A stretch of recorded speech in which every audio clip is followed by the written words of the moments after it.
Hello friends, today we start first lecture of CVPDA, Complex Variable and Partial Differential Equation, and the subject code is 313005. Now we start first unit and the topic is Complex Function and Conformal Mapping. First lecture 1. First definition, complex function. What is the complex function? A function z is equal to x plus iy is a complex function where xy belongs to R, where x is equal to real part of z is equal to re of z. કઈ રીતે read કરાશે? r real part of z, and y is equal to imaginary part of z is equal to im of z. એટલે x is equal to real part of z and y is equal to imaginary part of z, im of z. હવે complex number શું છે? તો કે I is equal to square root of -1. -1નું square root, માઇનસનું કોઈ દિવસ square root નીકળે નહીં, તો માઇનસનું જ્યારે સ્ક્વેર રૂટ આપણે કોઈ પણ જગ્યાએ લખવાનું થાય તો આપણે એની જગ્યાએ શું લખશું? I લખશું. ફોર એક્ઝામ્પલ -4નું સ્ક્વેર રૂટ શું થશે? તો કે 2i, એવી રીતે પ્લસ ઓર માઇનસ 2i. તો હવે આપણે શું કરવાનું છે? I is equal to square root of -1. હવે આઈ માટે તમારે કોઈ નંબર યાદ રાખવા પડશે. આઈ સ્ક્વેર, જો i is equal to square root of -1 હોય તો i square is equal to શું થશે? -1. I cube is equal to i square into i. It means i સ્ક્વેરની જગ્યાએ તમે શું લખી શકશો? -1 ઇન્ટુ આઈ, એટલે કે -i. તો i cube is equal to તમારે શું યાદ રાખવું પડશે? I cube is equal to -i. And i⁴ is equal to 1. કઈ રીતે? તો કે i square into i square -1 into -1, it means 1. તમારે 4 વેલ્યુ યાદ રાખવી પડશે. કઈ? તો કે i is equal to i square is equal to -1, i cube is equal to -i and i⁴ is equal to 1. હવે આ 4 વેલ્યુ ઉપરથી તમે કોઈ પણ વેલ્યુ ફાઇન્ડ કરી શકો. i⁴200 કીધું હોય કે 2000 કીધું હોય કે 2 લાખ કીધું હોય, તમે કોઈ પણ વેલ્યુ ફાઇન્ડ કરી શકશો જો તમને આ 4 વેલ્યુ યાદ હોય તો. નેક્સ્ટ હવે એના પછી આપણે આના ઉપરથી થોડાક એક્ઝામ્પલ જોઈએ કે i⁴ ઇઝ ઇક્વલ ટુ શું થશે? તો કે i⁴ મલ્ટીપ્લાય આઈ ક્યુબ, એટલે i⁴ તો એની જગ્યાએ શું લખી શકશો? તમે 1 લખી શકશો વૈધા આઈ ક્યુબ. એટલે કે અહીંયા કોઈ પણ તમને ઘાત આપેલી હોય તો એ કોઈ પણ ઘાતને તમારે 4 વડે ડિવાઈડ કરવાના, અને જે રિમાઇન્ડર વધે એનું તમારે આઈની તમારી ઘાત થશે. જો તમને કહું તો i⁴250, તો i⁴250 તો સૌથી પહેલાં તો તમારે 250 ને 4 વડે ડિવાઈડ કરવા પડશે. હવે એમાં કેટલું રિમાઇન્ડર વધે એ મેઇન ઇમ્પોર્ટન્ટ છે. એમાં શું વધ્યું? 2. તો બાકીના 62 માટે તો i⁴62 એટલે એ 1 જ થઈ ગયા, પણ બાકીનું કેટલું વધ્યું? તો કે 2 વધ્યા. એટલે કે 248 માટે તો 1 થઈ ગયા હતા, પણ બાકીના વધ્યા 2. તો એટલે કે આઈ સ્ક્વેર. હવે આઈ સ્ક્વેરની વેલ્યુ તમે ઓલરેડી યાદ રાખેલી જ હતી. કઈ હતી? તો કે -1. તો તમે લખી શકો -1. એ જ રીતે i⁴999, એટલે કે 999 હોય તો 999 ડિવાઈડ 4 કરો તો શું વધશે રિમાઇન્ડર? હવે એટલું તમને ખ્યાલ જ છે કે 4 વડે તમે ડિવાઈડ કરો તો રિમાઇન્ડર શું વધે? તો કે 0 1 2 3 એટલા જ વધે, 4 કોઈ દિવસ વધે નહીં. તો 0 1 2 3 એટલે કે i⁴0 એટલે શું થઈ ગયું? એટલે i⁴0 એટલે 1 થયું. એટલે આ રીતે i⁴4 હોય કે i⁴0 હોય એટલે શું થયું? 1. i⁴1 એટલે 1, આઈ સ્ક્વેર એટલે -1 અને આઈ ક્યુબ એટલે -i. તો હવે તમે ચેક કરો તો i⁴2000 એટલે કેટલા થશે? તો 2000 ડિવાઈડ 4 એટલે શું આવશે? રિમાઇન્ડર કેટલું વધ્યું? 0. i⁴0 એટલે શું થઈ ગયું? 1. કોઈ પણને 0 ડિવાઈડ હોય, કોઈ પણને 0 ખાતું હોય તો શું થશે? 1 થશે. નેક્સ્ટ તમને એવો ક્વેશ્ચન પૂછ્યો છે i⁴2527. તો 2527 ડિવાઈડ 4 કરો તો અહીંયા કેટલા વધે છે એ મેઇન ઇમ્પોર્ટન્ટ છે. આની આપણે જરૂર નથી. તો 3 વધ્યા તો આઈ ક્યુબ. આઈ ક્યુબ એટલે શું યાદ રાખ્યું હતું આપણે? તો કે આઈ. તો i⁴2527 ની વેલ્યુ કેટલી આવી? -i. ઓકે, આઈ ક્યુબ એટલે -i હતું, એટલા માટે ત્યાં આપણે -i લખ્યું. આ 4 વેલ્યુ યાદ રાખો એટલે તમને કોઈ પણ વેલ્યુ આના ઉપરથી તમે ફાઇન્ડ કરી શકો. નેક્સ્ટ હવે આપણે ઘણી વખત એના કન્જ્યુગેટની જરૂર પડશે. તો કન્જ્યુગેટની ડેફિનેશન શું છે? તો કે conjugate of A complex number z is equal two x plus iy is z bar is equal two x minus iy. Conjugate શું થશે? x minus iy. આનો કન્જ્યુગેટ આ થશે, એટલે કે બંને એકબીજાના કન્જ્યુગેટ થશે. નેક્સ્ટ હવે થોડાક ઓપરેશન આપણે જોઈએ. Arithmetic operation of complex number. એના માટે તમારે Z1 અને Z2 અલગથી જ ઉપર ડિફાઇન કરી દીધા છે. Z1 is equal two x1 plus iy1 and Z2 is equal two x2 plus iy2. Z1 plus Z2 is equal to શું થશે તો કે x1 plus iy1 plus x2 plus iy2.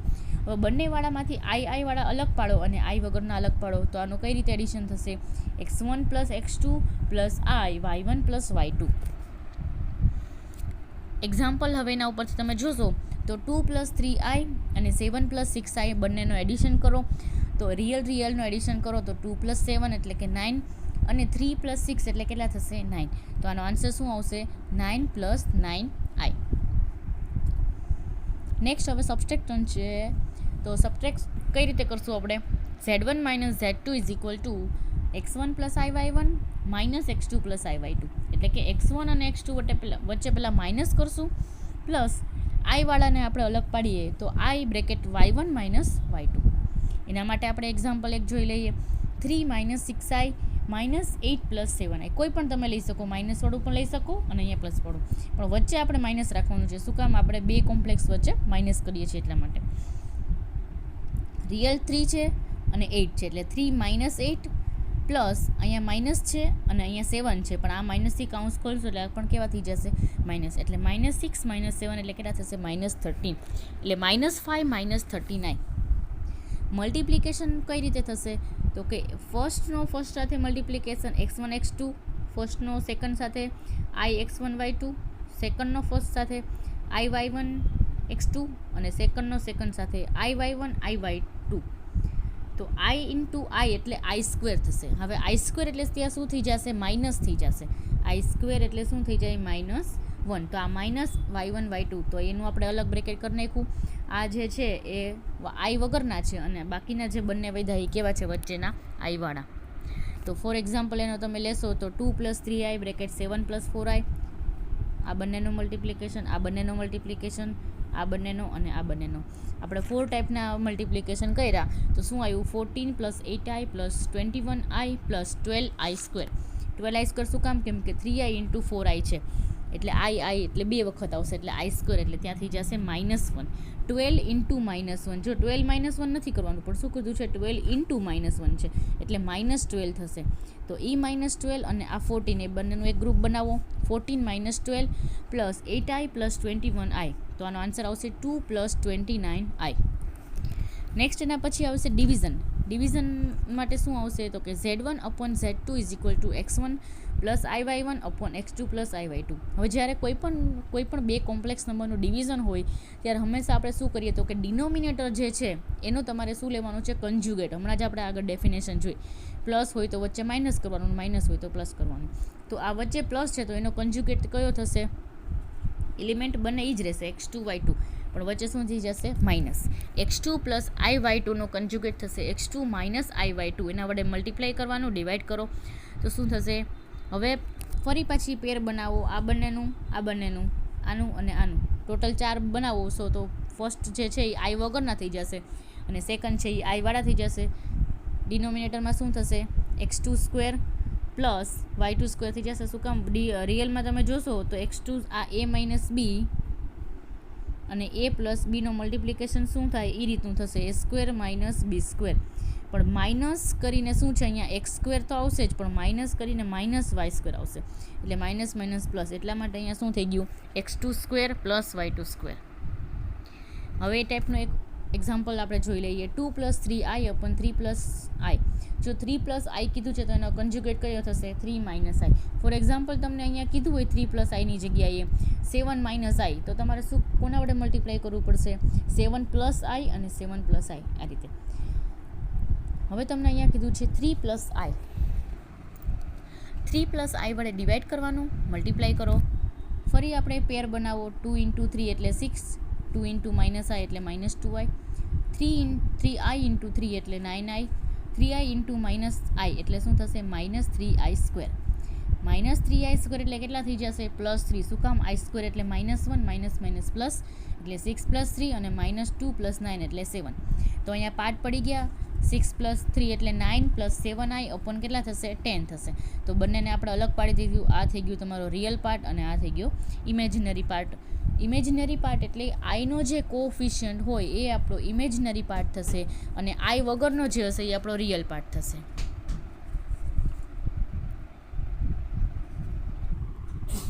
હવે આપણે જોઈએ geometric representation of complex number. Geometric represent શું છે? તો કે આપણે કોઈ એક ગ્રાફ દોરીએ તો મેં તમને શું કીધું હતું કે કોઈ z = x + iy હોય તો એમાં રિયલ લાઇન પણ હોય અને ઇમેજિનરી લાઇન પણ હોય. તો આપણે એક ગ્રાફ છે એમાં આ જે છે એક્સ એક્સિસ એ કેવી છે? રિયલ લાઇન છે અને આ જે વાય એક્સિસ છે એ કેવી છે? Imaginary axis. એટલે કે z = x + iy જે લખેલું હોય એને તમે આમ પણ લખી શકો x, y એટલે કે એક પોઈન્ટ થઈ ગયો. તો અહીંયા તમે જોશો તો અહીંયા એક લાઇન છે મોડ z = r એનું એક લેન્થ બતાવી છે અને p(x, y) એક પોઈન્ટ છે અને અહીંયા એક્સ એક્સિસની સાથે કોઈ એક થીટા એંગલ બને છે. હવે આ જે છે એ એક ફર્સ્ટ ક્વાડ્રન્ટમાં હોઈ શકે, સેકન્ડ ક્વાડ્રન્ટમાં પણ હોઈ શકે, એ રીતે બધા ક્વાડ્રન્ટમાં હોઈ શકે.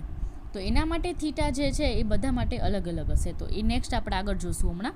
પણ મેઇન અત્યારે જોવાનું છે કે z = x + iy એને તમે કઈ રીતે રિપ્રેઝન્ટ કરી શકો ગ્રાફમાં? તો કે p(x, y). તો p(x, y) represent z = x + iy where xy plane is a complex plane. આને શું કહેવાશે? કોમ્પ્લેક્સ પ્લેન પણ કહેવાશે, ગોસિયન પ્લેન પણ કહેવાશે અને આર્ગન પ્લેન પણ કહેવાશે.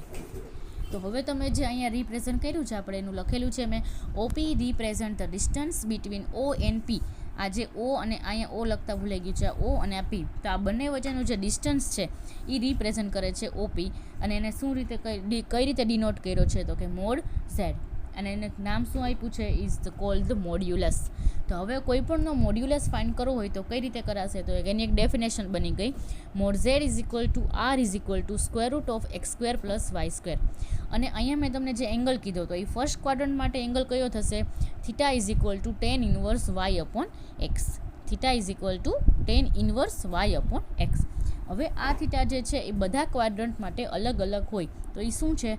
તો એ આપણે નેક્સ્ટ જોઈએ. એ અહીંયા આવશે, થર્ડ નંબરમાં આવશે. પહેલાં ફર્સ્ટ અને સેકન્ડ ચેક કરી લઈએ આપણે. એક નોટ કીધી છે કે if theta belongs to -π to π then argument of z is called the principal argument of z.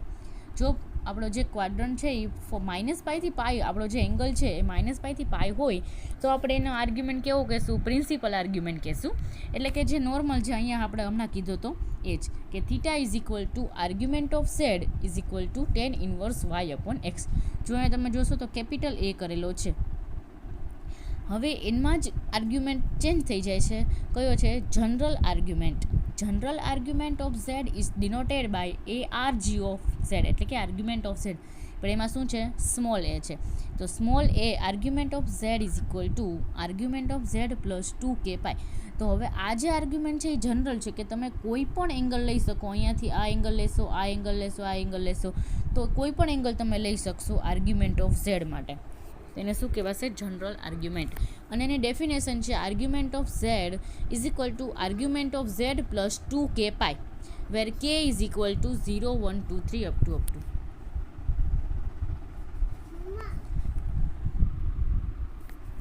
Next third નંબરનું ચાલુ કરીએ આપણે. If x > 0 and y > 0 it means હું તમને ચેક જોઉં તો અહીંયા તમને એક ફિગર આપેલી છે કે બંને જો > 0 હોય એટલે કે ફર્સ્ટ ક્વાડ્રન્ટ હોય તો થીટા = શું થશે? tan - y/x. x > 0 and y < 0 તો શું થશે? x > 0 અને y < 0 તો કયો થશે? ફોર્થ નંબરનું ક્વાડ્રન્ટ છે. તો એના માટે શું થશે? Theta = -tan 1 y/x. x < 0 and y > 0. x < 0 એટલે કે કઈ બાજુ આવશે? તો કે સેકન્ડ ક્વાડ્રન્ટ. x < અને y > 0. તો x < 0 અને y > 0 હોય તો થીટા બરાબર π - tan 1 y/x. અને ઇફ x < 0 એન્ડ y < 0 બંને < હોય તો થર્ડ નંબરનું ક્વાડ્રન્ટ આવશે. તો એના માટે તમારે થીટા યાદ રાખવો પડશે. થીટા બરાબર -π + tan 1 y/x. તો સૌથી પહેલાં તો તમારે ચેક કરો કે હું તમને એમ કહું કે 3 - 4i તો આ કઈ જગ્યાએ હશે? કયા ક્વાડ્રન્ટમાં હશે? પહેલો પોઝિટિવ છે અને બીજો નેગેટિવ છે. તો આમાંથી કઈ જગ્યાએ આ આપણો પોઈન્ટ હશે? 3 - 4 ક્યાં હોય? 3, -4 કયા ક્વાડ્રન્ટમાં હોય? તો તમે ચેક કરો તો એ કેવો છે? આ ગ્રેટર ધેન છે અને આ લેસ ધેન છે, એટલે કે 4th ક્વાડ્રન્ટમાં હશે. હું તમને એમ કહું કે -z બરાબર -2 + i, એટલે કે -2, 1, એટલે એ કયા ક્વાડ્રન્ટમાં હશે? તો કે 2nd ક્વાડ્રન્ટમાં હશે. તો એ તમને ખ્યાલ આવડી જવો જોઈએ. હવે આપણે આના ટેબલની જરૂર પડશે. તો મેં ઓલરેડી ટેબલ આગળ કહી દીધું છે કે જ્યારે તમને એમ કીધું હોય કે tan ઇન્વર્સ 1/√3 આવું કીધું હોય, tan ઇન્વર્સ 1/√3, તો એ શું થશે? એનો આન્સર શું થશે? tan ઇન્વર્સ 1/√3 એટલે કે π/6. તો આપણો આન્સર આવશે π/6. હું એમ કહું કે tan ઇન્વર્સ 0, તો tan ઇન્વર્સ 0 એટલે શું થશે? 0. tan ઇન્વર્સ ઇન્ફાઇનાઇટ એટલે શું થશે? ઇન્ફાઇનાઇટની સામે શું છે? તો કે π/2. તો એ રીતે તમને ખ્યાલ આવી જવો જોઈએ. અત્યારે આપણે મોસ્ટલી ટેનવાળા ટેબલનું જ યુઝ થશે, એટલે આ એક જ યાદ રાખવાનું રહેશે. આની સામે આ એંગલ યાદ રાખવાના છે. હવે તમારે શું છે? તો કે પ્રોપર્ટીઝ આપેલી છે. પ્રોપર્ટી તમારે યાદ રાખવી પડશે. Let Z1 and Z2 be 2 complex number. Z1 bar અને એનો પણ બાર કરો તો એ શું થઈ જશે? Z થઈ જશે. એટલે કે હું તમને એમ કહું કે Z = x + iy, તો Z1 બાર = શું થશે? x - iy. તો ફરીથી એનો બાર કરો તો ફરી આનો કોમ્પ્લેક્સ કન્જ્યુગેટ શું થાય? તો કે y નો શું થઈ જશે? એટલે કે આ બંને કેવા થશે? ઇક્વલ થશે. એવું કહેવા માગે છે કે Z1 બારનો બાર = Z1. હવે બંનેનો તમે ડિવાઈડ કરો તો શું થશે? બંનેનો અલગ અલગ ડિવાઈડ થશે. Z1 mod Z1 = mod Z1 બાર. Z1 + Z2 પ્લસ હોય કે માઇનસ હોય એનો આખાનો બાર એટલે શું થશે? બંનેનો અલગ અલગ બાર થઈ જશે. હવે આ બંનેનો જ્યારે એડિશન હોય, આ બંનેનો મલ્ટિપ્લિકેશન હોય ત્યારે બંનેનો અલગ અલગ મલ્ટિપ્લિકેશન. Z1 × Z બાર = mod Z બાર સ્ક્વેર. કોક વેલ્યુ એવી છે કે તમારે યાદ રાખવી પડશે. Z × Z બાર = mod Z બાર સ્ક્વેર. આ બધી પ્રોપર્ટી તમારે યાદ રાખવાની છે. હવે રિયલ પાર્ટ ઓફ Z1 એટલે શું થશે? તો કે Z1 + Z1 બાર / 2 એટલે રિયલ પાર્ટ ઓફ થશે. અને પ્લસની જગ્યાએ માઇનસ કરો તો શું થશે? ઇમેજનરી. પણ અપોન શું થઈ જશે? 2i થઈ જશે. અહીંયા હતા 2. એવી રીતે Z1 upon Z2 નો બાર = શું થશે? Z1 બાર upon Z2 બાર. હવે આ ઇનઇક્વાલિટી તમારે યાદ રાખવાની રહેશે. Z1 + Z2 બાર તમે કરો તો = શું થશે? Less than or equal to mod Z1 + mod Z2. એવી રીતે mod Z1 - Z2 greater than or equal to mod of mod Z1 - Z2. તો અહીંયા ઉપર જે લીટી લખેલી છે ને બાર કહેશું અને બાજુમાં જે લીટી છે એને મોડ કહેશું. તો એ રીતે તમે આ બધી તમારે પ્રોપર્ટીઝ યાદ રાખવાની છે. mod Z1 × Z2 = શું થશે? mod Z1 × mod Z2. આ બેમાં જ ખાલી ઇનઇક્વાલિટી છે, બાકી બધામાં = આવે છે.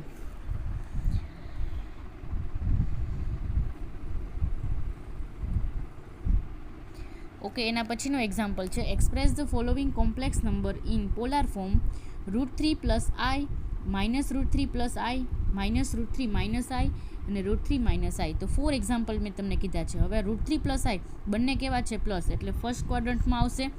અને Z = √3 + i કીધું છે. હવે એનું R કઈ રીતે મેળવશો? તો એનું પોલાર ફોર્મ છે. R મેં તમને આગળ કીધું હતું કે R = ડેફિનેશન શું હતી? √(x² + y²). એટલે √3² + 1 એટલે શું થશે? 4. 4નો સ્ક્વેર રૂટ કેટલા થઈ જશે? 2. And theta = tan inverse y/x. y એટલે શું થયો? i નો કોએફિશિયન્ટ હોય તો √3 + i ને તમે કઈ રીતે લખી શકો? √3 + i × 1. એટલે કે આ જે છે એ y ની વેલ્યુ થઈ ગઈ અને આ જે છે એ x ની વેલ્યુ થઈ ગઈ. એટલે 1/√3 આવ્યું. શું કામ? આપણી ફોર્મ્યુલા કેવી હતી? tan inverse y/x. એટલે tan ઇન્વર્સ 1/√3. હવે મેં તમને આગળ જ કીધું છું કે tan ઇન્વર્સ 1/√3 ની વેલ્યુ તમને યાદ હોવી જોઈએ. કઈ આવશે? π/6. તો એટલા માટે મેં આગળ ટેબલ લખી દીધું હતું. π/6 આવ્યું તો થીટા આપણો શું મળી ગયો? π/6. હવે -√3 + i તો કયા ક્વાડ્રન્ટમાં આવે? x માઇનસ હોય અને y ગ્રેટર ધેન હોય. તો હમણાં જ મેં તમને આગળ કીધું હતું, અહીંયા જે આપણે કર્યું આના પ્રમાણે કયા આવે? સેકન્ડમાં આવે. તો અહીંયા આપણો આન્સર કયા આવશે? સેકન્ડમાં આવશે. તો એના માટે પણ r સેમ એ જ થશે, 2 જ. શું કામ? -√3 નો સ્ક્વેર પાછો 3 જ થશે અને +1 એટલે 3 + 1 એટલે શું થઈ જશે? √ એટલે 2 થઈ જશે. ટેન ઇન્વર્સ, હવે અહીંયા થીટા શું લખ્યું છે જો એ મેઇન ઇમ્પોર્ટન્ટ છે. સેકન્ડ ક્વાડ્રન્ટ માટે આપણે શું યાદ રાખ્યું હતું? Pi minus tan inverse y upon x. Pi minus pi by 6 એટલે કેટલા થશે? 5 પાઈ બાય 6. બંને માઇનસ હોય ત્યારે આ તો એ જ રહેશે r બરાબર 2, પણ બંને માઇનસ હોય એટલે કયું ક્વાડ્રન્ટ થતું હતું યાદ રાખો. તો ફરીથી તમને બતાવી દઉં, જ્યારે બંને માઇનસ હશે, બંને લેસ ધેન 0 હશે, ત્યારે minus pi plus tan inverse y upon x. તો એ ફોર્મ્યુલા આપણે યુઝ કરશું આમાં. Minus pi plus tan inverse y upon 6, અહીંયા માઇનસ છે આગળ. Minus pi plus tan inverse y upon 6 એટલે વાય અપોન 6 એટલે 5/6 એટલે minus pi plus pi by 6. તો આનો આન્સર આવશે આ minus pi plus pi by 6 એટલે માઇનસ 5/6. એવી રીતે √3 માઇનસ આઈ, તો એ કયું થશે? Fourth quadrant. તો એના માટે minus tan inverse y upon x એટલે માઇનસ પાઈ બાય 6. તો આ રીતે ઘણા બધા એક્ઝામ્પલ તમને પૂછાઈ શકે. હવે મેં તમને કીધું કે polar form of A complex number. અહીંયા મેં શું કીધું હતું? પોલાર ફોર્મ તમારે યાદ રાખવું પડશે. આપણે આના નેક્સ્ટ લેક્ચરમાં આપણે ફરીથી આ પેજ લઈ લેશું. z is equal to x plus i y, x is equal to r cos theta, y is equal to r sine theta, r cos theta plus i sine theta. તો z બરાબર શું થશે? R cos theta plus i sine theta. z is equal to r into e raise to i theta. હવે આપણે આ page એટલા માટે અહીંયા લીધું છે કે અહીંયા જ તમને એમ કીધું હોય કે અને પોલાર ફોર્મમાં તમે ગોઠવો, તો ખાલી આપણે આને પોલાર ફોર્મમાં ગોઠવવું હોય તો શું લખી શકો? z is equal to r bracket cos theta plus i sine theta. તો આરની જગ્યાએ 2 બ્રેકેટ શું થઈ જશે? Cos pi by 6 plus i sine pi by 6. એટલું જ ખાલી તમારે લખવાનું રહેશે. 2 લીટી વધારાની એડ કરો એટલે એક્ઝામ્પલ નવો થઈ જશે. Okay, thank you. Subscribe now and press the bell icon. Never miss an update.